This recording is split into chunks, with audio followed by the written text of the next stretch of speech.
नमस्कार साथियों, बैहर एकेडमी के यूट्यूब चैनल में आपका स्वागत है।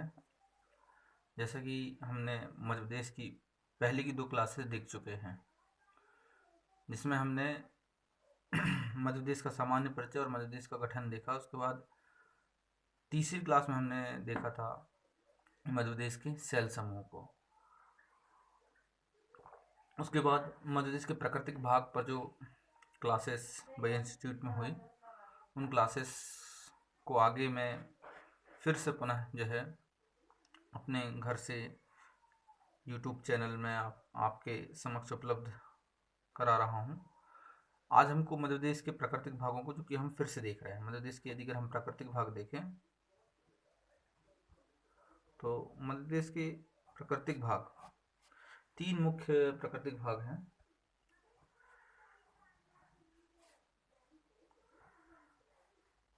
मध्य उच्च प्रदेश,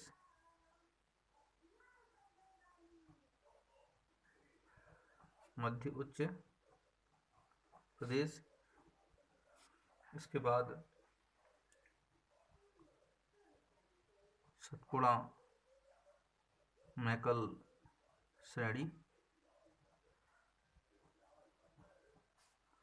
और तीसरा जो भाग है वो पूर्वी पठार। इस पूर्वी पठार को हम बघेलखंड का पठार भी कहते हैं।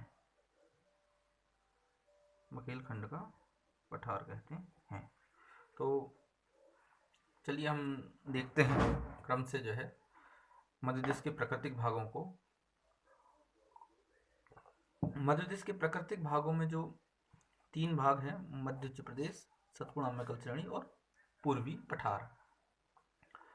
इसमें मध्य जो उच्च प्रदेश है उसके 5 भाग हैं।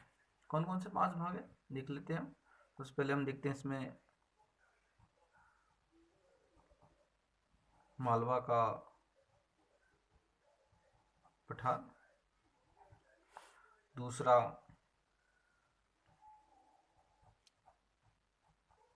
मध्य भारत का पठार।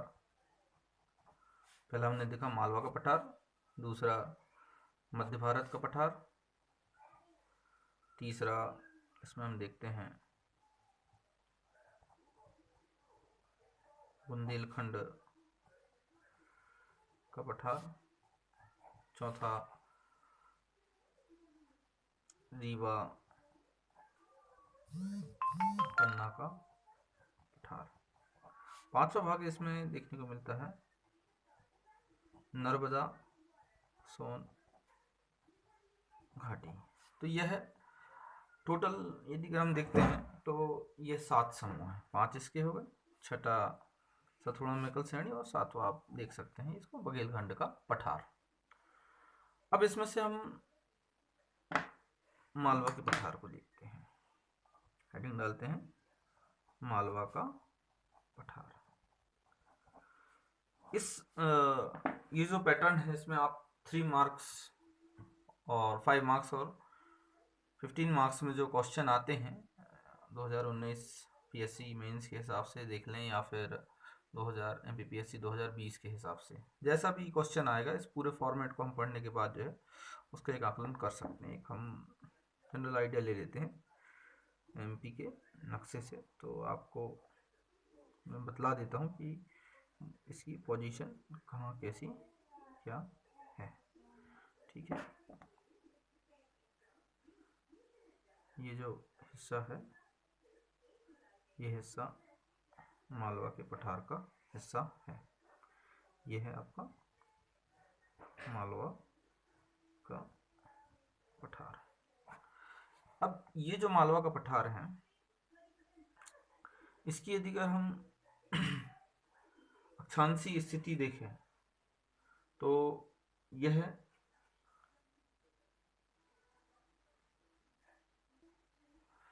इसकी हम अक्षांशीय स्थिति देखते हैं तो ये अक्षांशीय स्थिति यदि अगर हम इसका विस्तार देखें, अक्षांशीय विस्तार, तो इसका अक्षांशीय विस्तार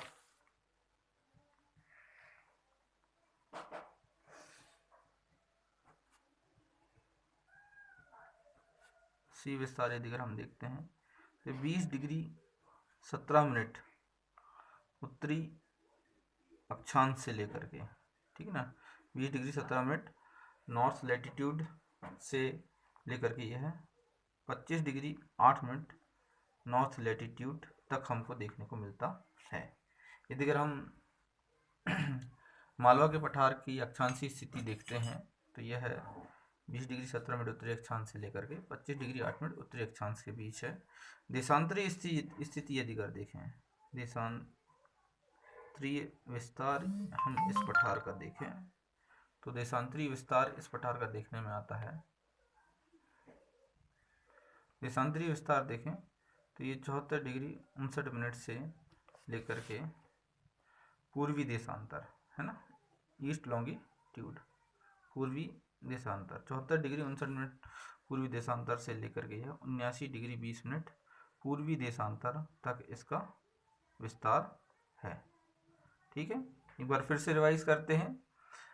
मालवा के पठार का अक्षांशीय विस्तार 20 डिग्री 17 मिनट पूर्वी देशांतर से लेकर के 25 डिग्री 8 मिनट, माफ कीजिएगा, अक्षांशीय विस्तार 20 डिग्री 17 मिनट उत्तरी अक्षांश से लेकर के 25 डिग्री 8 मिनट उत्तरी अक्षांश तक। इसके बाद देशांतरी विस्तार 74 डिग्री 59 मिनट पूर्वी देशांतर से लेकर के 79 डिग्री 20 मिनट पूर्वी देशांतर तक है। अब इसका हम यदि अगर क्षेत्रफल देखें तो एरिया 88,222 वर्ग किलोमीटर है। मालवा के पठार का क्षेत्रफल कितना है? 88,222 वर्ग किलोमीटर है। इसका यदि अगर टोटल मध्य प्रदेश का यदि अगर हम एरिया देखें तो वो है 3,08,252 वर्ग किलोमीटर है। यदि अगर इसका टोटल एरिया देखें प्रतिशत की दृष्टि से तो यह 28.62% है। तो इस तरह से यह मध्य प्रदेश का 28.62% भाग ये प्राकृतिक प्रदेश में सबसे बड़ा प्राकृतिक प्रदेश है। मालवा का जो सेल समूह है वह सेल समूह दक्कन ट्रैप बेसाल्ट चट्टानों से बना हुआ है। किससे बना हुआ है? दक्कन ट्रैप बेसाल्ट चट्टानों से बना हुआ है। मालवा का पठार का निर्माण किससे हुआ है? दक्कन ट्रैप बेसाल्ट चट्टानों से हुआ है। अब इसी क्रम में हम देखते हैं कि यहाँ पर जो मिट्टी पाई जाती है वह मिट्टी कैसी पाई जाती है? यहाँ पर जो मिट्टी पाई जाती है वो काली मिट्टी पाई जाती है। कैसी मिट्टी पाई जाती है? काली मिट्टी पाई जाती है। ठीक है, और इसका जो वर्षा यहाँ पे वर्षा है, वर्षा यहाँ पर 62.5 सेंटीमीटर से लेकर के 75 सेंटीमीटर तक होती है। वर्षा कम होती है यहाँ पर। यहाँ का जो यहाँ की जलवायु यदि कर देखें, ठीक है, जलवायु ना तो अधिक गर्मी है और ना ही यहाँ पर अधिक ठंडी पड़ती है।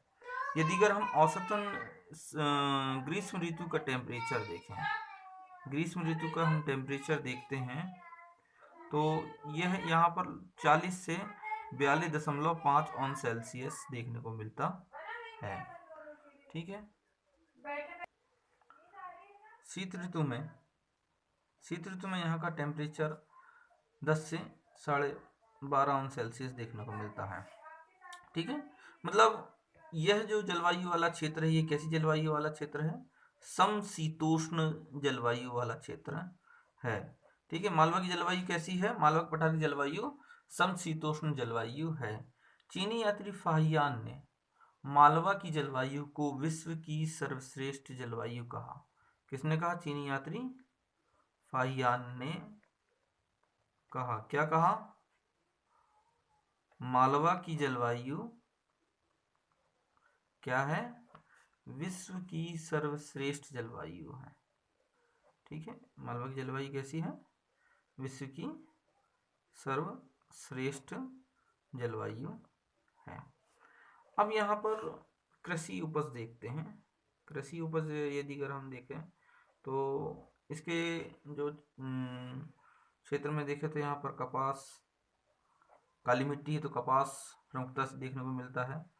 और इसके जो मालवा पठार के पूर्वी क्षेत्र जहाँ पर सीहोर वाला इलाका है उसे जो है अनाज की मंडी कहा जाता है। गेहूं प्रमुखता से उस क्षेत्र में होता है।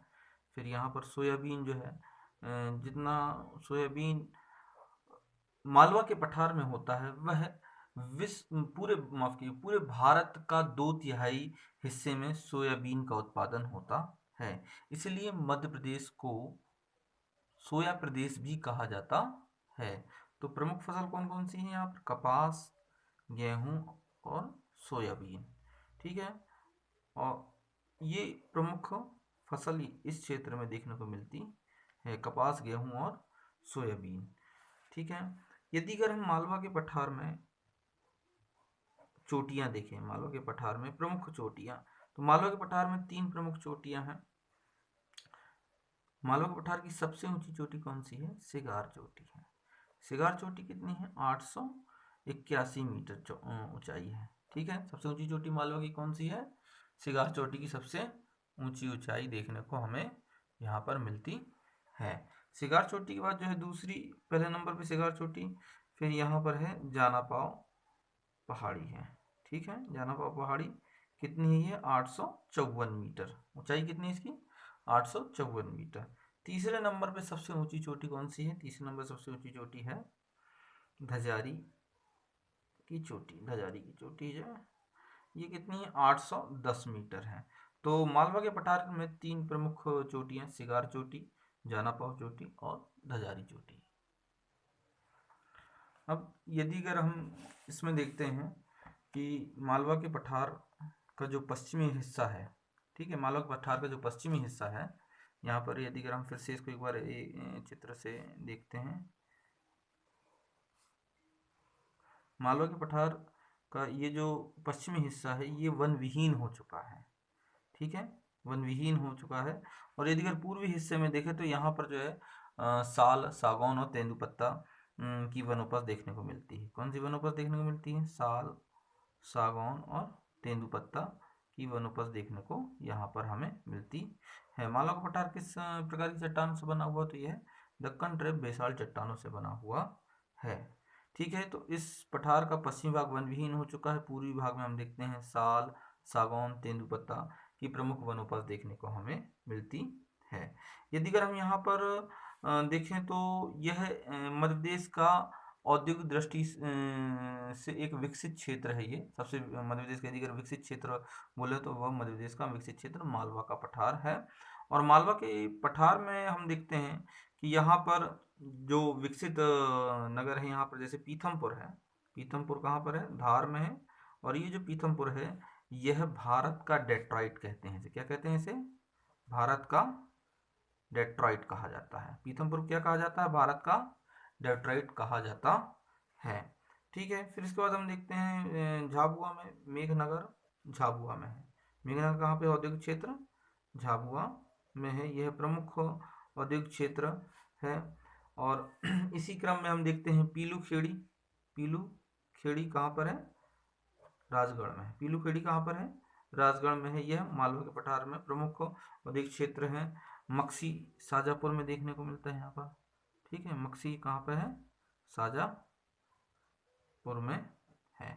ठीक है, तो ये प्रमुख औद्योगिक क्षेत्र है। कुछ और औद्योगिक क्षेत्र, हाँ, एक जो महत्वपूर्ण है, यहाँ से अगर आप जबलपुर से आप जाएंगे भोपाल, जब ट्रेन से जाते हैं तब वहाँ पर आपको मंडीदीप जस्ट भोपाल पहुँचने से पहले मिलता है। यह भी एक औद्योगिक क्षेत्र है जो कि रायसेन जिले में आता है। किस जिले में आता है? यह रायसेन जिले में आता है। और भी महत्वपूर्ण है, लेकिन जितने हो सके आप, यदि अगर इतना भी लिख दिया आपने तो सफिशियंट है। तो यहाँ पे एक बार हम रिवाइज कर लेते हैं। पीथमपुर धार डिस्ट्रिक्ट में आता है। ये भारत का डेट्रॉइट कहते हैं। मोटर गाड़ी उद्योगों के लिए यह क्षेत्र प्रसिद्ध है। मेघनगर झाबुआ, पीलूखेड़ी राजगढ़, मक्सी शाजापुर और मंडीदीप रायसेन, ये प्रमुख औद्योगिक क्षेत्र हैं मालवा के पठार में। और उद्योगों को बढ़ावा देने के लिए इस पठारी क्षेत्र में जो औद्योगिक कॉम्प्लेक्स बनाए गए हैं। ठीक है, जैसे यदि अगर हम इंदौर में देखें तो इंदौर में इलेक्ट्रॉनिक कॉम्प्लेक्स है। इंदौर में क्या है? इलेक्ट्रॉनिक कॉम्प्लेक्स है। इंदौर में क्या है? इंदौर में इलेक्ट्रॉनिक कॉम्प्लेक्स है। और देवास, देवास में क्या है? लेदर कॉम्प्लेक्स है। देवास में क्या है? लेदर कॉम्प्लेक्स है देवास में। और देवास में लेदर कॉम्प्लेक्स। इसी क्रम से यदि अगर हम सागर में देखते हैं तो स्टेनलेस स्टील कॉम्प्लेक्स है। क्या है? स्टेनलेस स्टील कॉम्प्लेक्स कहाँ पर है? सागर में है। ठीक है, लेदर कॉम्प्लेक्स सागर, स्टेनलेस स्टील कॉम्प्लेक्स सागर, electronic complex Sagar. Bank note press कहाँ पर है? बैंक नोट प्रेस जहाँ पर नोट छापे जाते हैं वह भी देवास क्षेत्र में है। तो ये इस पठारी क्षेत्र में जो है प्रमुख हम ये कह सकते हैं कि ये इलेक्ट्रॉनिक कॉम्प्लेक्स है। यदि अगर हम इंदौर में देखें तो इंदौर ये मध्य प्रदेश का बम्बई इसे कहते हैं। यह सूती वस्त्र कारखानों के लिए प्रसिद्ध है और सूती उद्योग के कारण इसे मध्य प्रदेश का बम्बई भी कहा जाता है। ठीक है। यह जो मालवा क्षेत्र है, यह मालवा क्षेत्र खनिज संपदा की दृष्टि, खनिज यहाँ पर उतनी मात्रा में नहीं है, लेकिन फिर भी झाबुआ में एस्बेस्टॉस और रॉक फॉस्फेट पाया जाता है। झाबुआ में क्या पाया जाता है? झाबुआ में खनिज के रूप में। ये महत्वपूर्ण है, ये कई बार एग्जाम में पूछा भी जा चुका है, इसको आप जो है बिल्कुल याद कर लीजिएगा। एस्बेस्टॉस और रॉक फॉस्फेट कहाँ मिलता है? तो आप बिल्कुल कंटेस्ट कर लीजिए, झाबुआ डिस्ट्रिक्ट एस्बेस्टॉस और रॉक फॉस्फेट के लिए कौन सा क्षेत्र प्रसिद्ध है? तो ये आपका आ जाएगा क्या? झाबुआ डिस्ट्रिक्ट। एस्बेस्टॉस और रॉक फॉस्फेट यहाँ के प्रमुख है। इस मालवा के क्षेत्र में जो सबसे महत्वपूर्ण चीज बतलाने की जो छूट गई है वो मुझे आपको बतलाना है, वह है नदियाँ। ठीक है, यदि अगर इस क्षेत्र में हम नदियों को देखते हैं तो नदियाँ हैं, कौन कौन सी नदियाँ हम देखते हैं। चंबल नदी है। ठीक है, चंबल नदी चंबल नदी है जो कहाँ से निकलती है? चंबल नदी निकलती है, यह जानापाव पहाड़ी से निकलती। छिपरा इंदौर के पास निकलती, काकरी बर्डी पहाड़ी से निकलती छिपरा नदी है। पार्वती नदी है, सिंध, काली सिंध प्रमुख नदियाँ हैं। ठीक है। अब इस क्षेत्र में यदि अगर हम देखें नदियाँ हमने देख ली, चंबल, छिपरा, पार्वती, सिंध, काली सिंध। ठीक है, ये प्रमुख नदियाँ हैं। एक और आप कह सकते हैं बेतवा। अब इस मालवा में कितने जिले हैं? मालवा में 18 से 19 जिले हैं।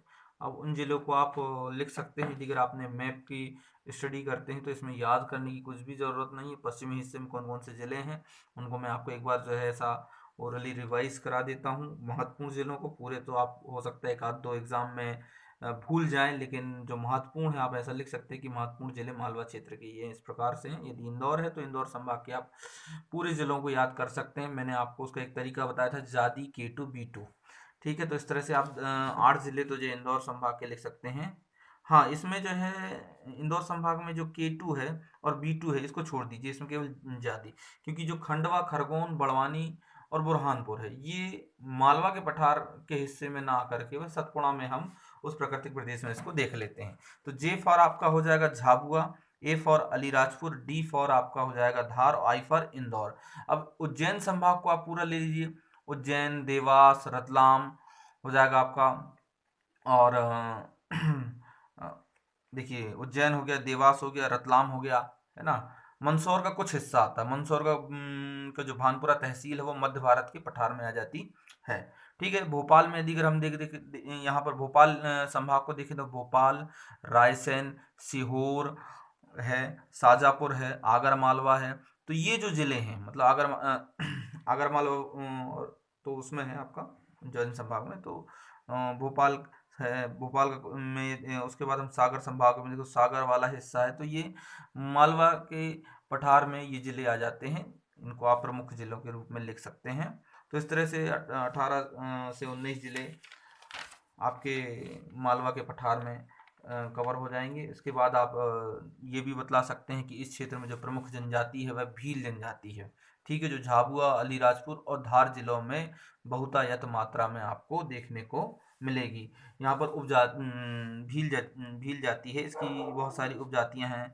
भिलाला, पटेरिया, पटालिया इत्यादि जो है इसकी उपजातियाँ हैं। तो केवल इतना लिख सकते हैं कि इस क्षेत्र की प्रमुख जनजाति भील है।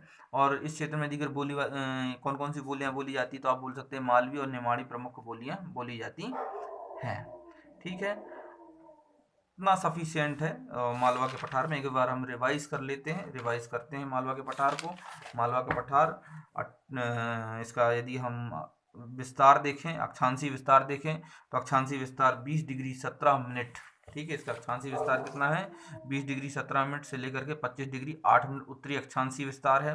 देशांतरी विस्तार देखें 74 डिग्री 59 मिनट पूर्वी देशांतर से लेकर के 79 डिग्री 20 मिनट तक पूर्वी देशांतरी विस्तार है। इसका कुल क्षेत्रफल 88,222 वर्ग किलोमीटर है। कितना क्षेत्रफल है इसका, 88,222 वर्ग किलोमीटर है।